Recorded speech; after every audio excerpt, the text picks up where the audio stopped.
Nderuar televizionistë, përshëndetje, unë jam Flutura Casa dhe do të jemi bashkë në këtë edicion informativ këtu në Drita Televizion. Kryeministria italiane Giorgia Meloni ka falenderuar publikisht kryeministrin Edi Rama pas sqarimeve për marrëveshjen mbi qendrat e emigrantëve në Gjadër. Reagimet erdhën pas interpretimeve mediatike të një interviste të ministrit të jashtëm shqiptar që shkaktoi debat në Itali. Rama theksoi edhe një herë se marrëveshja me Italinë mbetet në fuqi dhe nuk ka ndryshime në qëndrimin e qeverisë shqiptare. Deklaratat u shoqëruan me reagime dhe replika edhe në rrjetet sociale dhe mediat ndërkombëtare. Një deklarat publike e kryeministres italiane Giorgia Meloni ka sjellë në vëmendje marrëveshjen mes Italisë dhe Shqipërisë për ngritjen e qendrave të emigrantëve në Gjadër, duke falenderuar kryeministrin Edi Rama për sqarimin e dhënë pas një vale interpretimesh mediatike. Debati u ndez pas një interviste të ministrit të jashtëm shqiptar Ferit Hoxha, e cila në disa media të huaja u interpretua si sinjal për mundësi ndryshimit të marrëveshjes dypalshe. Këto raportime shkaktuan reagime të shumta politike dhe mediatike, veçanërisht në Itali, duke ngritur pyetje mbi qëndrueshmërinë e projektit. Në deklarimet e tij, Hoxha theksoi se së pari marrëveshja është për 5 vjet dhe nuk jam e sigurt nëse do të ketë zgjatje. Së dyti, nuk do të ketë zgjatje sepse deri atëherë ne do të jemi antar të Bashkimit Evropian. Të gjithë kanë bërë të njëjtën llogari, pasi Shqipëria të antarësohet, ky nuk do të jetë më territor ekstraterritorial, por territori i Bashkimit Evropian. Më pas ai sqaroi se komentet e tij ishin keq kuptuar dhe nuk përfaqësonin ndryshim të qëndrimit zyrtar të qeverisë shqiptare. Kryeministri Edi Rama reagoi duke ritheksuar se protokolli me Italinë do të mbetet në fuqi për aq kohë sa Italia dëshiron një gjë të tillë. Sipas tij, nuk ka asnjë ndryshim në angazhimet e Shqipërisë për zbatimin e marrëveshjes, duke synuar të mbyllë çdo keq interpretim mbi të ardhmen e saj. Menjëherë pas këtij sqarimi, Giorgia Meloni ndau deklaratën e Ramës në rrjetet sociale dhe shoqëroi me një mesazh falënderues të drejtuar kryeministrit shqiptar. Në të njëjtën kohë, Rama u përfshi edhe në një debat publik me gazetarin e Euroactiv Edi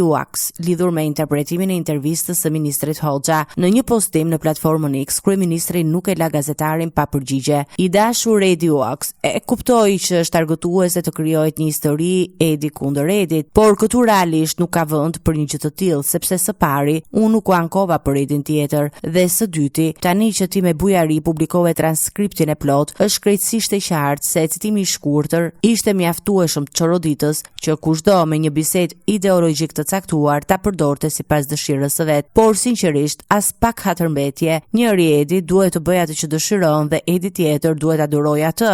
Në fund të fundit, thelbi mbetet i pandryshuar. Çfarë Italia kërkon nga Shqipëria, Italia e merr nga Shqipëria, shkruan kryeministri Edi Rama.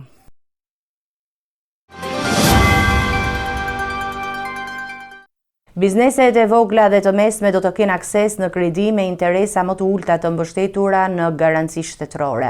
Kryeministri Edi Rama prezantoi programin Dy fishon ndërmarrjen tënde gjatë një ceremonie nënshkrimi marrëveshjeje. Sipas tij, kredit do të variojnë me interes nga 2 deri në 3% dhe do të shoqërohen me garanci sovrane.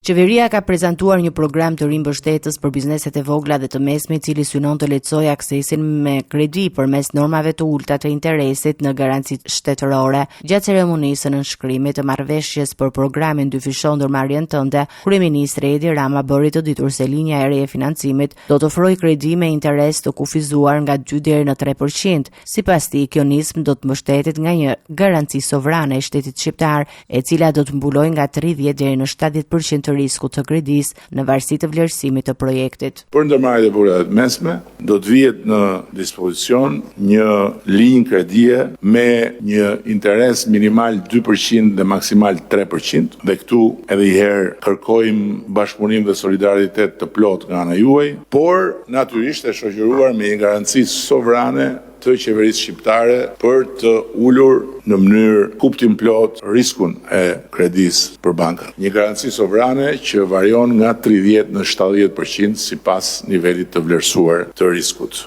Rama njoftoi gjithashtu krijimin e një fondi grant që do të ndihmojë sipërmarrësit në përgatitjen e planeve të biznesit dhe dokumentacion të nevojshëm për aplikim me qëllim lehtësimin e procesit të aksesit në financim. Unë besoj shumë që edhe një fond grant i cili do të vendoset në dispozicion për të hartuar planet e biznesit, pra për të ndihmuar ndërmarrjet e vogla të mesme për të bërë aplikimet e tyre, do të vi si vlerë e shtuar në lehtësimin e marrëdhënies mes subjekteve dhe bankave. Natyrisht që ky grant do duhet të administrohet në mënyrë të koordinuar që të kuptojmë eksaktësisht edhe se çfarë ka më shumë për të mësuar në këtë proces.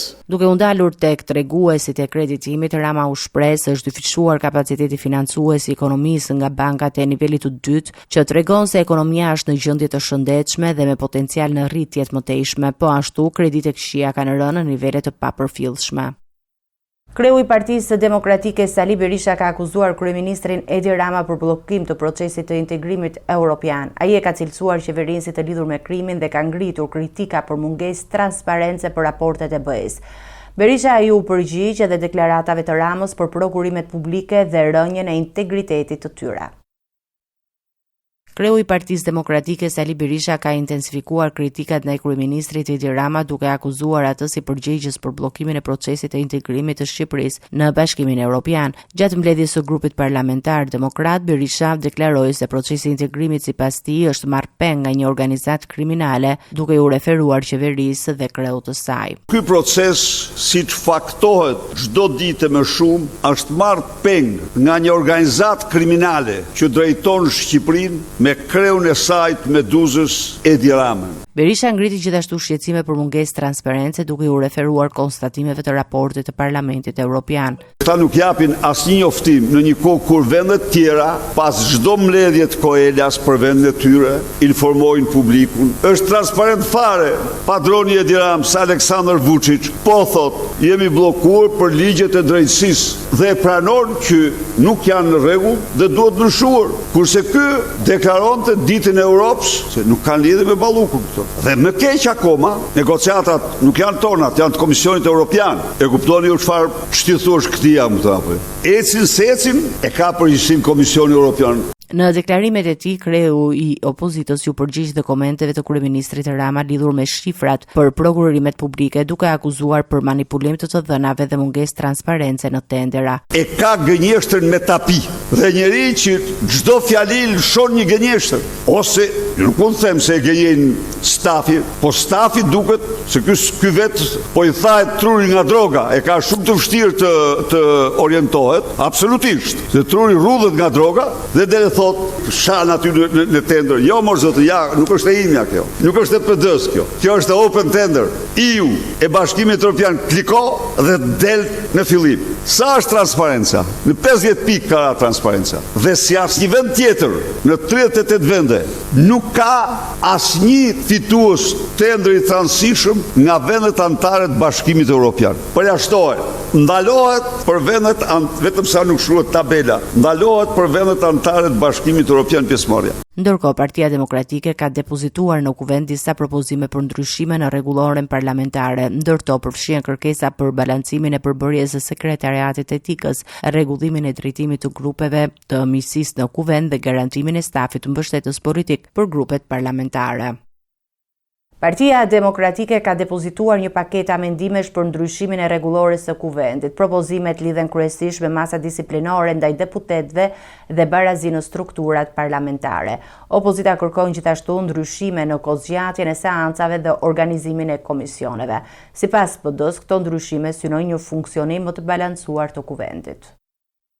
Partia Demokratike ka propozuar një sër ndryshimesh në rregulloren e kuvendit me fokus kryesor i shikimin e mënyrës së funksionimit të strukturave parlamentare dhe trajtimin e masave disiplinore ndaj deputetëve. Dy nga amendimet kryesore lidhen me sekretariatin për procedurat, votimet dhe etikën, organi që vendos masat disiplinore në kuvend. Partia Demokratike kërkojnë që përbërja e tij të ndryshohet nga struktura aktuale me shumicë majorancës në një formulë të barabartë mes opozitës dhe shumicës, duke duke supozuar një sekretar dhe 5 anëtar me përfaqësim të balancuar politik. Gjithashtu opozita kërkon që në rast ankimi të masës disiplinore nga një deputet, zbatimi i saj të pezullohet deri në shqyrtimin përfundimtar nga byroja e kuvendit, duke synuar sipas saj garantimin e një procesi më të drejtë vendimarrje. Një tjetër propozim i rëndësishëm lidhet me oraret e zhvillimit në seancat plenare. Partia Demokratike kërkon që seancat të mos zgjasin përtej orës 22, duke parashikuar ndërprerjen e tyre dhe vijimin në ditët pasardhëse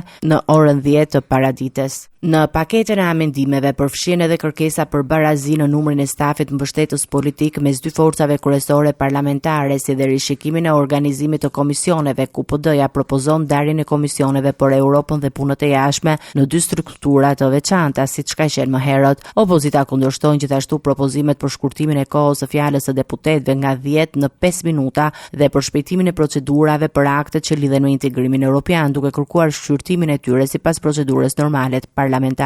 Ndërkohë, Partia Demokratike kërkon që drejtuesit e institucioneve të pavarura të vijojnë të raportojnë në seancën plenare dhe jo vetëm në komisionet posaçme, siç është propozuar në disa nisma të tjera, duke argumentuar se kjo garanton më shumë transparencë në kuvend. Shoqatat e transportit publik do të mbështeten financiarisht me 50 lekë për litër karburant për të përballuar rritjen e çmimeve të naftës. Masa është miratuar pas mbledhjes së Këshillit të Ministrave dhe do të nisë të zbatohet që në muajin mars. Sipas ministrit të infrastrukturës, kompensimi vjen si përgjigje ndaj ndikimit të krizës së hidrokarbureve. Qeveria ka vendosur të subvencionojë shoqatat e transportit publik në vend me 50 lekë për litër naftë në një përpjekje për të zbutur ndikimin e rritjes së çmimeve të karburanteve. Vendimi u bë i ditur pas mbledhjes së Këshillit të Ministrave nga ministri i infrastrukturës Enea Karakaçi, i cili deklaroi se masa mbështetëse do të aplikohet për transportin qytetas, ndërqytetas dhe kryeqytetas. Sipas tij, vendimi vjen pas konsultimeve me përfaqësues të shoqatave transportit, bashkive dhe Ministrisë së Ekonomisë, ku janë shqyrtuar cimet e sektorit. Sot e kemi miratuar që bëhet fjalë për një kompensim në masën 50 lekë për litër për gjitha shoqëritë e transportit publik, të transportit qytetës, ndërqytetës dhe rreth qytetës. Dhe po ashtu një lajm i mirë tjetër që përsëri ne u angazhuam në ato takime që kemi bërë me gjitha grupet e interesit të transportit, është që këtë masë subvencionuese do e fillojmë që në muajin mars, kur kishim dhe fillimin e efekteve të krizës. Dhe në këtë kuptim kemi përmbushur një angazhim të marrë me grupet e interesit dhe sipas dakordësisë përkatëse. Paralelisht me këtë vendim, në mbledhjen e qeverisë janë miratuar edhe ndryshime në sistemin e pullave fiskale dhe gjurmimin e produkteve të aksizës. Sipas këtyre ndryshimeve, teknologjia e re do të aplikohet përgjatë gjithë zinxhirit, nga prodhuesit tek importuesit, duke përfshirë dhe vendosjen e kodeve barcode me informacion të detajuar mbi origjinën dhe prodhimin e produkteve.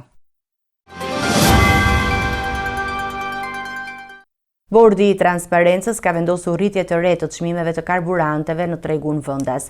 Nafta do të shqitet me 201 lekë për litër, ndërsa benzina me 187 lekë për litër. Vendimi hyn në fuqi sot në orën 18 dhe do të mbetet në fuqi deri në mbledhjen e radhës.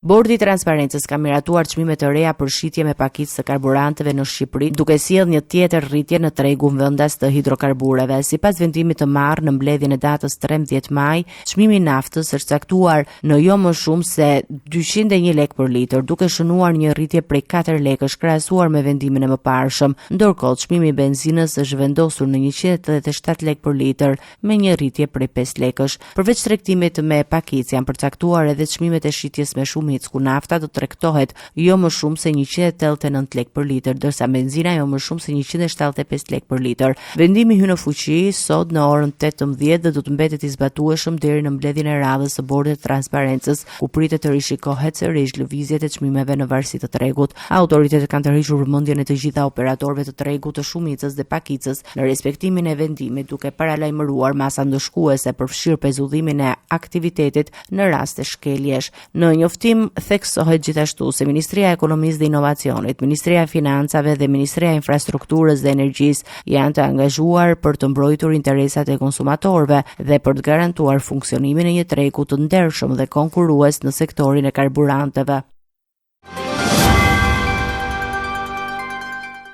Kirurgu Nikola Nunka, i arrestuar për ngacmim seksual ndaj një 21 vjeçare, është dërguar në spitalin e Korçës pas shfaqjes së problemeve shëndetësore. Sipas informacioneve, ai ka pasur shqetësime kardiake dhe është transportuar nga komisariati për kontroll mjekësor. Mjekët kanë vendosur ta bëjnë të shtruar nën monitorim pas kryerjes së ekzaminimeve. Ndërkohë, avokatja i viktimës ka deklaruar se ka edhe denoncime të tjera ndaj mjekut.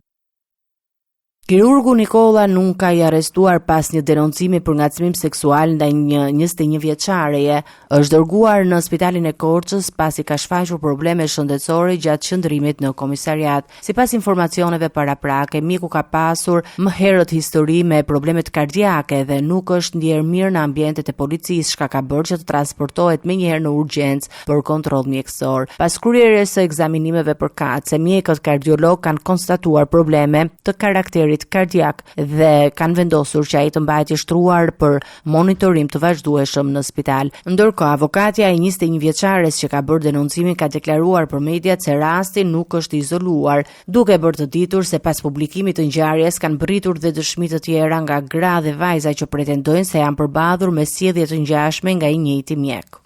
Arsyeja pse sot ka vendosur të jap këtë deklaratë është sepse në një afat shumë të shkurtër kohor kemi marrë disa denoncime të tjera, të cilat datojnë kjo ngjarje që të datojnë rreth 33 vite më parë dhe i fundit një vit më parë për të njëjtat raste abuzimi që doktori në fjalë ka bërë me vajza dhe gra të tjera. Sigurisht që ky është një rast i përsëritur dhe kjo e bën akoma më të rëndë situatën dhe vetë ngjarjen, se si ka mundur të integrohet dhe të qëndrojë një kohë kaq të gjatë një mjek në sistemin spitalor dhe të jap shërbime për individ të ndryshëm, vajza dhe djem, në kushte të caktuara. Ngjarja është shumë sensitive për shoqërinë. Megjithatë, unë jam falënderuese vajzës e cila mori kurajën të flasë dhe të reagojë, të ngrejë zërin, pasi ngjarje të tilla duhet të fliten për të ndërprerë. Bashkimi Rajku është paraqitur në SPAK në cilësinë e dëshmitarit dhe palës së dëmtuar në procesin ndaj Laert Haxhis. Ai ka dëshmuar për shpërthim me tritol në pronën e biznesit të familjes në vitin 2022. Sipas dëshmive të përfshira në dosje, ngjarja lidhet me konflikte të pretenduara mes personave të njohur të skenës muzikore. Gjykata pritet të vijojë thirrjen e dëshmitarëve të tjerë në seancën e radhës. Në kuadër të procesit gjyqësor ndaj Laert Haxhis në SPAK është paraqitur këtë të mërkur Bashkim Rajku, babai i këngëtarit të njohur Rigel Serajku, i njohur me emrin artistik Noizi, në cilësinë e dëshmitarit dhe palës së dëmtuar. Ai është pyetur lidhur me një ngjarje të ndodhur në 8 qershor 2022 kur në pronën e biznesit të familjes së tij u vendos një sasi eksplozivi duke shkaktuar dëme materiale. Sipas tij, në momentin e shpërthimit nuk ka qenë dieni të asnjë konflikti konkret dhe nuk ka informacion për autorët apo motivet e ngjarjes. Në dosjen hetimore referuar edhe deklarimeve të pretenduarit të drejtësisë Artan Tafani, pretendohet se vendosja e tritolit është kryer me urdhër të Laert Haxhis në një kontekst konfliktesh të lidhura me persona të njohur të botës së muzikës. Megjithatë, këto pretendime mbeten pjesë e procesit gjyqësor dhe nuk janë të provuara përfundimisht. Në dëshminë e tij, Bashkimi Rajku ka theksuar se ngjarja mund të ketë ardhur nga çështje xhelozie, duke nënkuptuar rivalitetet të lidhura me aktivitetin artistik të djalit të tij.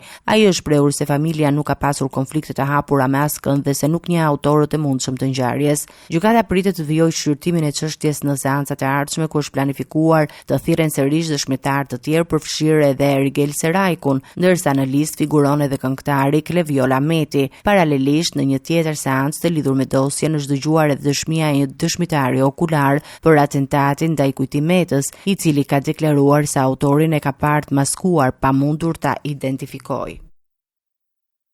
Një objekt shumë katësh në zonën e rrugës së Dibrës në Tiranë është sekuestruar pas konstatimit të ndërtimeve pa leje. Sipas autoriteteve janë shtuar 3 kate mbi lejen e miratuar, duke të i kaluar ndjeshëm projektin fillestar. Shkelja përbën më shumë se 20% të sipërfaqes së përgjithshme të objektit. Ndaj ndërtuesve ka nisur procedim penal, ndërsa godina pritet të kalojë për interes publik. Një pallat 12 katësh në kryeqytet ndodhur në zonën e rrugës së Dibrës pranë QSUT-s është konfiskuar nga autoritetet pas zbulimit të një ndërtimi të konsiderueshëm pa leje, që ka sipërfaqe mbi 2.50 metra katror. Sipas verifikimeve të kryera nga Inspektoriati i Mbrojtjes së Territorit në bashkëpunim me Komisariatin numër 4, objekti rezulton të ketë kaluar lejen e miratuar duke ndërtuar 3 kate shtesë mbi projektin fillestar. Ky dekalim përbën më shumë se 20% të sipërfaqes së përgjithshme të ndërtimit, duke e futur rastin në kategoritë e shkeljeve që sjellin konfiskim të plotë të objektit. Autoritetet bën me dije se godina ishte vënë gjithashtu në përdorim pa certifikat përfundimtar shfrytëzimi, çka përbën një tjetër shkelje të legjislacionit në fuqi për ndërtimin. Në bazë të aktit normativ të miratuar më herët dhe botuar në fletoren zyrtare, rastet kur dekalimi i lejes kalon kufirin e përcaktuar ligjor çojnë në konfiskimin e plotë të objektit i cili më pas mund të kalojë për përdorim publik ose për qëllime të strehimit social. Ndaj dy ndërtuesve të përfshirë në realizimin e projektit janë nisur procedurat penale, ndërsa autoritetet vijojnë hetimet për të përcaktuar përgjegjësitë e plota në shkeljet e konstatuara.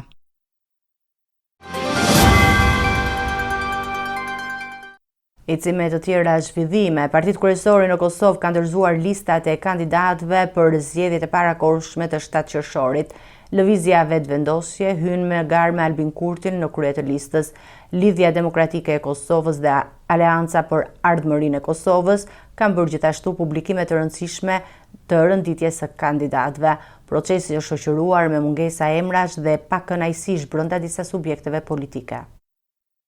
Partitë kryesore politike në Kosovë kanë përmbyllur dorëzimin e listave të kandidatëve për zgjedhjet e parakohshme që do të mbahen më 7 qershor, duke përcaktuar tashmë dhe konfigurimin e garës elektorale. Lëvizja Vetëvendosje ka bërë të ditur se në krye të listës së saj do të jetë kryeministri Albin Kurti, i ndjekur nga figurat kryesore të partisë, të renditura me 10 e parë të kandidatëve. Megjithatë, në këtë listë bie në sy mungesa e disa emrave të njohur si Besnik Bislimit dhe Hysen Durmishi, të cilët nuk janë përfshirë në këtë fazë të garës. Në kampin e Lidhjes Demokratike të Kosovës lista kryesohet nga ish-presidenti Vjosa Osmani, ndërsa pastaj renditet kryetari i partisë Lumir Abdixhiku. Kandidatë të tjerë më pesh politike si Avdullah Hoti dhe Hykmete Bajrami do të garojnë jashtë 10-shës së parë, çka ka sjellë reagime dhe pakënaqësi brenda strukturave të partisë. Ish-kryetari Podujevës Agim Veliu ka refuzuar nominimin për deputetët dhe ka kritikuar drejtimin aktual të subjektit. Aleanca për Ardhmërinë e Kosovës do të hyjë në zgjedhje me Ardian Gjinin si bartës liste, ndërsa lideri i partisë Ramush Haradinaj do të mbajë numrin e 11 në listë, një vendosje që ka tërhequr vëmendje në skenën politike. Ndërkohë, Partia Demokratike e Kosovës ende nuk ka bërë të ditur listën zyrtare të kandidatëve për zgjedhje. Megjithatë, nga strukturat e partisë është bërë ditur se në listë do të përfshihet Fatmir Limaj si dhe përfaqësues të tjerë të nismës socialdemokrate, duke sinjalizuar ndryshim në aleancat dhe balancat brenda kampit opozitar.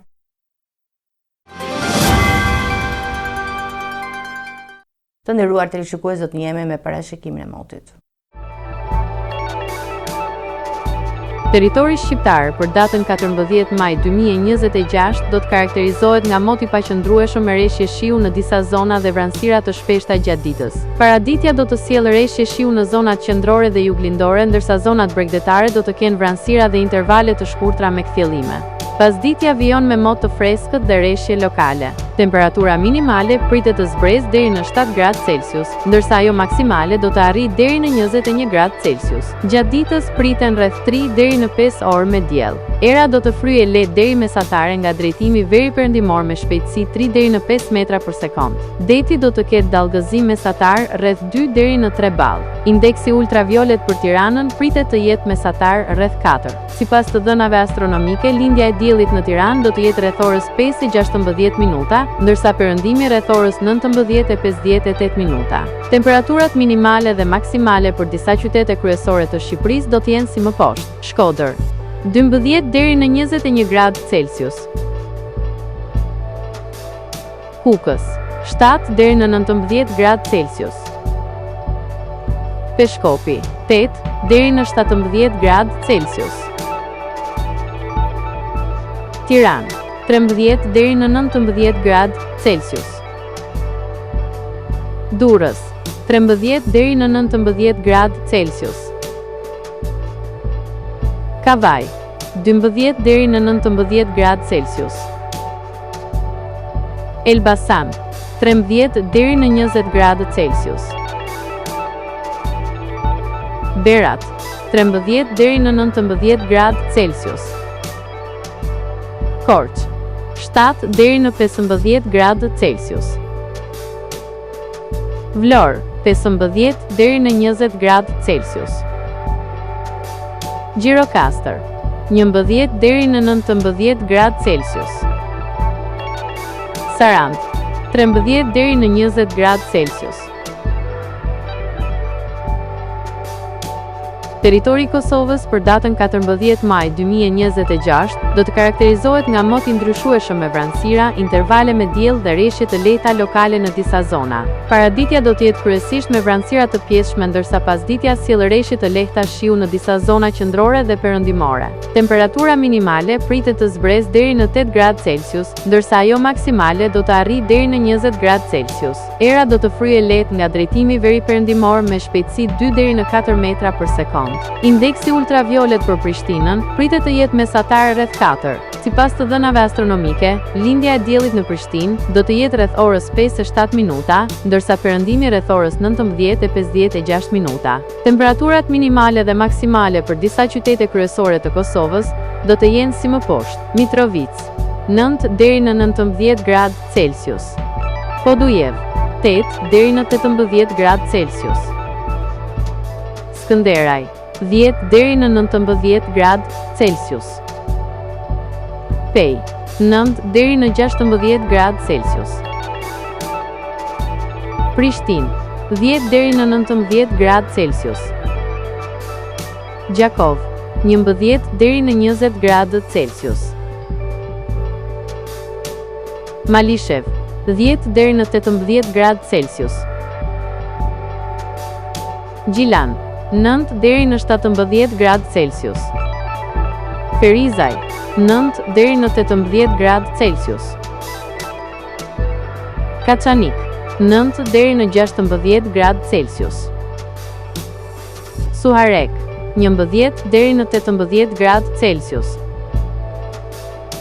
Prizren, 8 deri në 18 gradë Celsius. Ishte gjithçka e përgatitur në këtë edicion informativ. Për më shumë zhvillime, klikoni në faqen tonë zyrtare drita.tv. Mund na ndiqni në rrjetet sociale, Facebook, Instagram, YouTube, ku jemi me përditësime në çdo kohë.